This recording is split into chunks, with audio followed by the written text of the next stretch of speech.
అయితే రాయలసీమలో ఎవరు చూసిండే దాఖలాలు అయితే లేవు. మనం చూస్తుండేది ఏంది, ఎండిపోయిన చేలు, రాళ్ళు, అంటే రాయలసీమ రాళ్ళ సీమలాగా కనిపిస్తూ ఉంది. దీనికి ఇప్పుడు స్టేట్ ఆంధ్ర రాష్ట్రం అనేటువంటిది సంయుక్త రాష్ట్రం ఉన్నప్పటి నుంచి బైఫర్కేషన్ వరకు తీసుకుంటే ఎప్పటికీ రాయలసీమ అనేటువంటిది మిగతా ప్రాంతాలతో పోలిస్తే వెనకబడిన ప్రాంతం.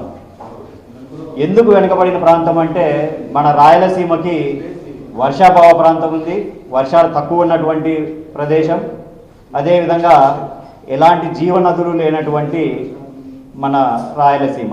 సో దానివల్ల ఏమవుతుందంటే భూగర్భ జలాలు అనేటువంటివి మనకు తగినంతగా అందుబాటులో లేవు.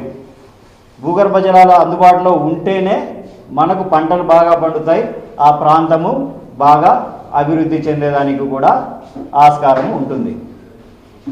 అది లేదు కాబట్టే మన బ్రిటిష్ కాలం నుంచి మన దగ్గర ఉన్నటువంటి ఈ కరువు పరిస్థితులను చూసి అప్పటి నుంచి బ్రిటిష్ వారి నుంచి ఇప్పటి వరకు ఉన్నటువంటి కొంతమంది నాయకులు, కొంత చిత్తశుద్ధి ఉండే నాయకులు కొన్ని ప్రాజెక్టులను తీసుకొని వచ్చి రాయలసీమకు ఉన్నటువంటి భవిష్యత్తును మార్చడానికి వారి వంతు వారు కొందరు ప్రయత్నం చేయడం జరిగింది.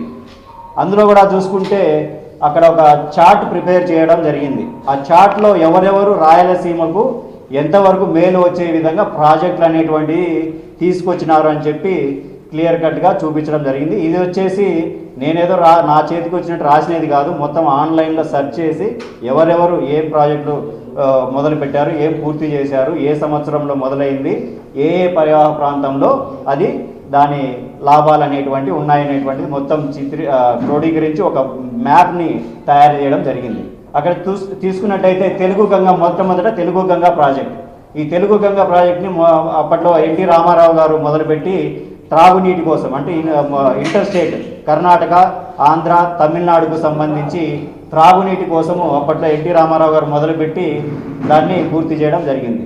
దాని తర్వాత హంద్రీనివా సుజల స్రవంతి. ఈ హంద్రీనివా సుజల స్రవంతికి మొత్తం కాన్సెప్ట్ అంతా రూపొందించినది సర్ ఆర్థర్ కాటన్.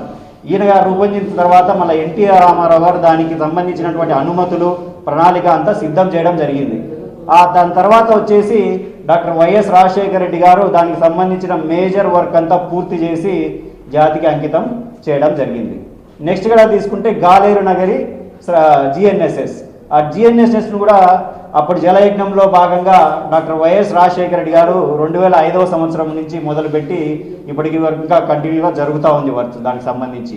ఇంకొకటి కేసీ కెనాల్, కడప కర్నూలు కెనాల్కి సంబంధించి దీన్ని మొదట సర్ ఆర్థర్ కాటన్ గారు బ్రిటిష్ టైంలో మొదలుపెట్టి దాన్ని త్రాగునీటికి సంబంధించి, కడపకి కర్నూలుకి సంబంధించి త్రాగునీటికి సంబంధించినటువంటి ఒక ప్రాజెక్ట్ అది కూడా బ్రిటిష్ కాలంలో పూర్తి చేయడం జరిగింది. దాని తర్వాత Veligonda project doctor YS Rajasekhara Reddy గారు మొదలుపెట్టి 2004వ సంవత్సరం మొదలుపెట్టి దాన్ని కూడా పూర్తి చేయడం జరిగింది. ఇంకా శ్రీశైలం ఎస్ఎల్బిసి, ఎస్ఆర్బిసి ఇవి రెండు వచ్చేసి మొదట ఎన్టీఆర్ గారు దాన్ని ప్రారంభిస్తే తర్వాత జలయజ్ఞంలో భాగంగా వైఎస్ రాజశేఖర రెడ్డి గారు దాన్ని పూర్తి చేయడం జరిగింది. ఇంకా తుంగభద్ర లో level canal, high level canal ఇవి రెండు గ్రావిటీకి సంబంధించినటువంటి కెనాల్స్. ఇవి బ్రిటిష్ కాలంలో సర్ ఆర్థర్ కాటన్ గారు అప్పట్లో చేయడం జరిగింది. ఇంకా లాస్ట్కి వస్తే రాయలసీమ లిఫ్ట్ ఇరిగేషన్ ప్రాజెక్టు. దీని గురించే కాంట్రవర్సీ ఇప్పుడు జరుగుతున్నటువంటి ప్రాజెక్ట్. దీని గురించి మళ్ళా చర్చిస్తారు. ఈ మొత్తం లిస్టులో మీరు కూడా చూసుకుంటే బ్రిటిష్ వాళ్ళు ఉన్నారు, దివంగత నేతలు ఎన్టీఆర్ గారు ఉన్నారు, డాక్టర్ వైఎస్ రాజశేఖర రెడ్డి గారు ఉన్నారు, ప్రస్తుతం ఉన్నటువంటి మన ప్రియతమ నాయకుడు జగన్మోహన్ రెడ్డి గారు ఉన్నారు. ఎక్కడ ఎత్తుకున్నా కూడా 4 దఫాలుగా ముఖ్యమంత్రిగా పనిచేసినటువంటి నారా చంద్రబాబు నాయుడు గారు అక్కడ దాఖలాలు కూడా లేవు. ఒకసారి నువ్వు బాగా ఆలోచించి చెప్పున్నా, ఈ రాయలసీమ లిఫ్ట్ ఇరిగేషన్ ఆపడానికి ఎవరున్నారు మెయిన్ అంటే ప్రధాన కారణం ఎవరంటే నారా చంద్రబాబు నాయుడు. ఆపడం దాంట్లో కూడా ఉన్నాడు ఆయన. అట్టైనా మనం వేసుకోవాలి ఆయన పేరు.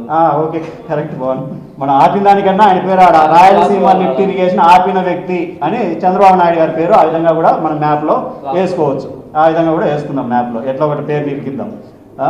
ఇంకా ఇంకొకటి కూడా గుర్తొచ్చింది అంటే ఇప్పుడు హంద్రీనివా సుజల స్రవంతి ఉంది కదా, ఆ హంద్రీనివా సుజల స్రవంతి దగ్గర అప్పట్లో ఎన్టీఆర్ గారు మొత్తం దానికి ప్రణాళిక, దానికి సంబంధించినటువంటి అనుమతులన్నీ తీసుకొచ్చిన తర్వాత అప్పుడు జరిగిన రాజకీయ పరిణామాల్లో చంద్రబాబు నాయుడు గారు వెన్నుపోటు పొడిచి అదే గడ్డపారు తీసుకొచ్చి ఇక్కడ అంద్రిని వాకి పునః ఫౌండేషన్ వేయడం జరిగింది. ఫౌండేషన్ మాత్రమే వేసినాడు, దాని తర్వాత అంతా రాజశేఖర రెడ్డి గారు పూర్తి చేయడం జరిగింది. సో ఇక్కడ మీరు చూసుకుంటూ ఉంటారు, ఆ పేరు కనపడాలని వ్యక్తి కోసం మనం వెతకాల్సిన అవసరం లే, మనకే అందరికి చూస్తేనే తెలుస్తున్నారు. బ్రిటిష్ వాళ్ళే చాలా బాగా చేసినారే మన కోసము. వాళ్ళు ఏదో మన రత్నాలన్నీ వాళ్ళు ఎత్తుకుపోయినా కూడా మన బాధ చూసి కొంచెం నీళ్ళన్న అవసరం వీళ్ళకి రాయలసీమలో, కానీ వాళ్ళకు ఉన్నటువంటి చిత్తశుద్ధి కూడా మన విజనరీకి లేకుండా పోయింది. అది దానికి సంబంధించిన వివిధ ప్రాజెక్టులు రాయలసీమకు ఎవరు ఏం చేశారు అనే దానికి సంబంధించి. ఇంకా నెక్స్ట్లో కూడా తీసుకుంటే ఇప్పుడు జరిగే major issue Rayalaseema lift irrigation. ఈ రాయలసీమ లిఫ్ట్ ఇరిగేషన్ జగన్మోహన్ రెడ్డి గారు 2019లో మొదలుపెట్టి, ఎందుకు రాయలసీమకు పడుతున్నటువంటి బాధలు, కరువు ప్రాంతం కాబట్టి రాయలసీమ అన్ని ప్రాంతాలకు నీటి అనేటువంటిది సమృద్ధిగా ఉంటేనే అన్ని ప్రాంతాలు ఈక్వల్గా డెవలప్ అవుతాయనే ఉద్దేశంతో జగన్మోహన్ రెడ్డి గారు ఆ రోజు 3,500 కోట్ల ప్రణాళికతో ప్రారంభించడం జరిగింది.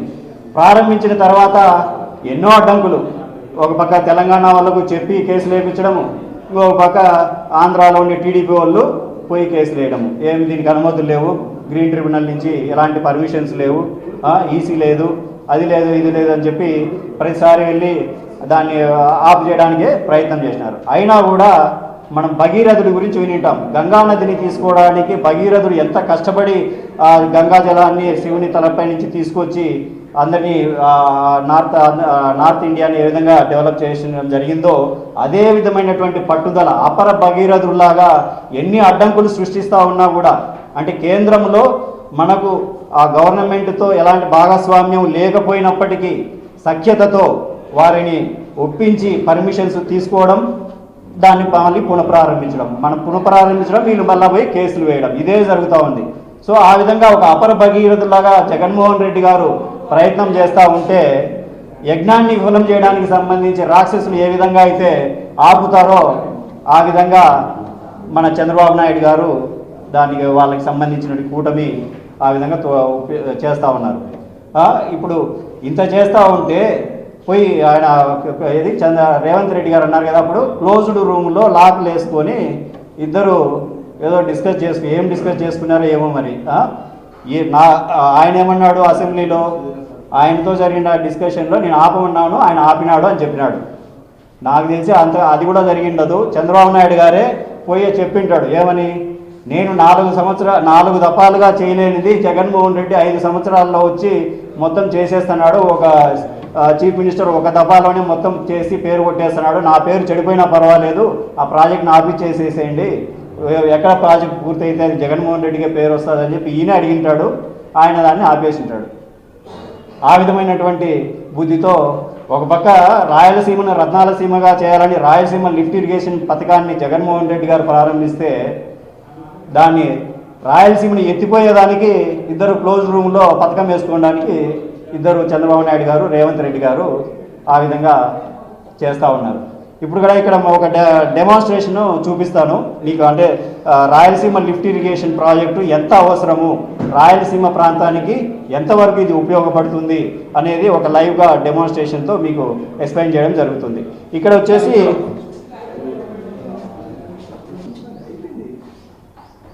సో ఇక్కడ చూస్తే ఇది శ్రీశైలం రిజర్వాయర్గా తీసుకుంటే, ఈ రిజర్వాయరు మొత్తం సామర్థ్యం వచ్చేసి 885 అడుగులు. ఈ 885 అడుగులు పూర్తి సామర్థ్యం ఎప్పుడు వస్తుందంటే, బాగా సమృద్ధిగా వర్షాలు పడి వరదలు విపరీతంగా వస్తే శ్రీశైలం రిజర్వాయర్ నిండు కుండలా కనిపిస్తుంది అనమాట. అంటే 885 అడుగుల సామర్థ్యంతో. సో ఇప్పుడు ఈ రిజర్వాయర్కి ఇటు పక్కన కుడి పక్కన అటు వచ్చేసి తెలంగాణకు సంబంధించినటువంటి వివిధ రకాల లిఫ్ట్ ఇరిగేషన్ ప్రాజెక్ట్స్, ఎడం పక్కన వచ్చేసి రాయలసీమకు సంబంధించినటువంటి లిఫ్ట్ ఇరిగేషన్ ప్రాజెక్ట్స్. మొత్తం దీనికి కెపాసిటీ ఈ 841 దరుగు నుంచి కిందికి తీసుకుంటే మనకు నీటి వాటాల కింద 34 టీఎంసీలలో మొత్తం ఉంటే, తెలంగాణకు 12 టీఎంసీలు, రాయలసీమకు 22 టీఎంసీలు, ఇద్దరి నీటి వాటాలు. సో ఇప్పుడు ఎవరెవరు ఏ ప్రాజెక్టులు కట్టుకున్నారని చూస్తే, ఇటు పక్క రాయలసీమకు సంబంధించి 841 అడుగుల ఎత్తులో పోతిరెడ్డిపాడు లిఫ్ట్ ఇరిగేషన్ అనేటువంటిది ఉంది. ఈ పోతిరెడ్డిపాడు దీని పూర్తి సామర్థ్యం 40,000 క్యూసెక్లు పంప్ చేయాలంటే దీనికి కావాల్సినటువంటి నీటి మట్టం వచ్చేసి 880 అడుగులు. అంటే పూర్తి సామర్థ్యంతో నిండు కుండలా ఉంటేనే దాని సామర్థ్యం 40,000 క్యూసెక్లు పంప్ చేసే కెపాసిటీ అనేటువంటిది పోతిరెడ్డిపాడుకు ఉంటుందన్నమాట. ఒకవేళ 841 అడుగుల ఎత్తులో కేవలం 2,000 క్యూసెక్లు మాత్రమే పంప్ చేసే కెపాసిటీ పోతిరెడ్డిపాడుకు ఉంటుంది. ఇటుపక్క కూడా చూసుకుంటే ఇటుపక్క ఉన్నటువంటి ఎస్ఎల్బిసి, దాని తర్వాత కల్వకుర్తి, కింద పాలమూరు, రంగారెడ్డి, ఈ 3 ప్రాజెక్టులు పంప్ చేసేది వచ్చేసి ఒక రోజుకి 6 టీఎంసీల నీరు, ఒక రోజుకి 6 టీఎంసీల నీరుని పంప్ చేసే కెపాసిటీ అనేటువంటిది తెలంగాణకు సంబంధించినటువంటి ప్రాజెక్టులు 3 ప్రాజెక్టులకి ఈ పక్క చూపిస్తూ ఉన్నాం. ఇంకా ఇటు పక్క వచ్చేసి మనకు కింద పోతే 798 అడుగుల ఎత్తులో ముచ్చుమర్రి అనేటువంటిది ఒక చిన్న లిఫ్ట్ ఇరిగేషన్ ప్రాజెక్ట్ ఉంది. ఈ ముచ్చుమర్రి ప్రాజెక్ట్ ఎంతవరకు మనకు పంప్ చేసే కెపాసిటీ ఉందంటే 3 రోజులకు గాను 1 టీఎంసీ మాత్రమే పంప్ చేసే కెపాసిటీ ఉంది. సో అంటే 800 అడుగుల ఎత్తులో మనకు 3 రోజులకు 1 టీఎంసీ మాత్రమే రాయలసీమకు వస్తూ ఉంది అనమాట. ఇటుపక్క వచ్చేసి వీళ్ళు ఉన్నటువంటి 800 అడుగులో వీళ్లకు ఒక రోజుకి 6 టీఎంసీల పంప్ చేసుకునే కెపాసిటీ ఇటుపక్క సంబంధించినటువంటి ప్రాజెక్టులకు తెలుస్తుంది. అంటే తెలంగాణకి 6 టీఎంసీల నీరు ఒక రోజుకు పోతే మనకు రాయలసీమకి 3 రోజులకి 1 టీఎంసీ నీరు మాత్రమే అందిస్తూ ఉంది. సో ఇప్పుడు ఒక రోజుకి 6 టీఎంసీలు సమృద్ధిగా వాళ్ళకు పోతుంది కాబట్టి వారికి సంబంధించిన తెలంగాణ ప్రాంతం పరివాహక ప్రాంతం ఎక్కువగా ఉంది. తెలంగాణ ప్రాంతము పచ్చగా వ్యవసాయం అనేటువంటిది నిండుగా జరుగుతూ ఉంది. మనకు 3 రోజులకు 1 టీఎంసీ వస్తూ ఉంది కాబట్టి రాయలసీమ ఇంకా మనకి ఎడారిలాగే రాళ్ళు రప్పలు తప్ప మనకు ఏమీ కనిపించడం లేదు. ఇప్పుడు మొదలు పెడితే మీకే తెలుస్తూ ఉంటుంది. ఇది రాయలసీమకి సంబంధించినటువంటి లిఫ్ట్ పంపు, ఇటుపక్క తెలంగాణకు సంబంధించినటువంటి లిఫ్ట్ పంపు. దీని ఉన్నటువంటి సామర్థ్యము ఇది కింద పెట్టేసి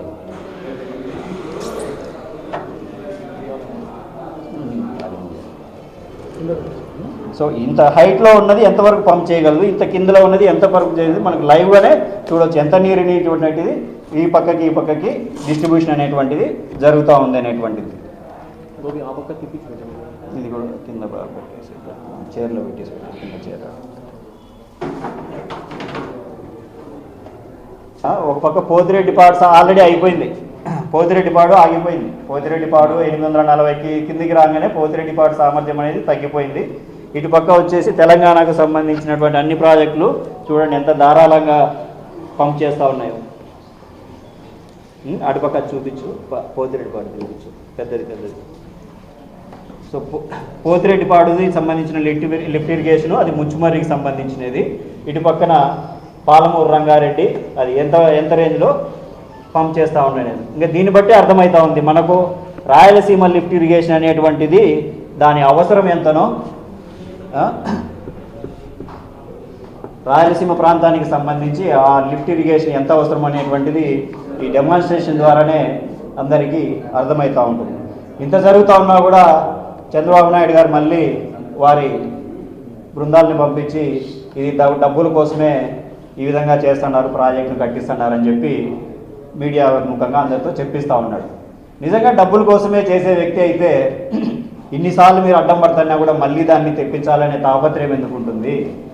ఒకసారి ఏదో మీరు అడ్డం పడగానే సర్లే డబ్బులు ఏదో వచ్చేసింది అని చెప్పి ఊరుకోవచ్చు కదా. చిత్తశుద్ధితో రాయలసీమ ప్రాంతానికి మేలు చేయాలనే మనస్సుతో ఒక దృఢ సంకల్పంతో ఉన్నాడు కాబట్టి మీరు ఎన్ని అడ్డంకులు సృష్టించినా కూడా దాన్ని సత్ఫలితాలు రాయలసీమకు అందించాలనేది జగన్మోహన్ రెడ్డి గారి వారి మనసు. ఇప్పటికైనా కూడా చంద్రబాబు నాయుడు గారు మీరు ఆ ప్రాజెక్టును పూర్తి చేయండి. ఆ ప్రాజెక్టు మీ పేరే పెట్టుకోండి. జగన్మోహన్ రెడ్డి గారు ఎక్కడ జగన్మోహన్ రెడ్డి గారు వలన అది వచ్చిందని ప్రజలు నమ్ముతారని మీరు భయపడతా ఉన్నారో దానికి మీ పేరే చంద్రన్న రాయలసీమ లిఫ్ట్ ఇరిగేషన్ అనే పెట్టుకోండి, మాకేం అభ్యంతరం లేదు. కానీ దాన్ని పూర్తి చేయండి. అక్కడేదో తెలంగాణకు తాకట్టు పెట్టి వచ్చి ఇక్కడ రాయలసీమను ఎడారి ప్రాంతంగా మార్చొద్దు. దాన్ని పూర్తి చేసి దాని ఫలితాలను జాతికి అంకితం చేయండి.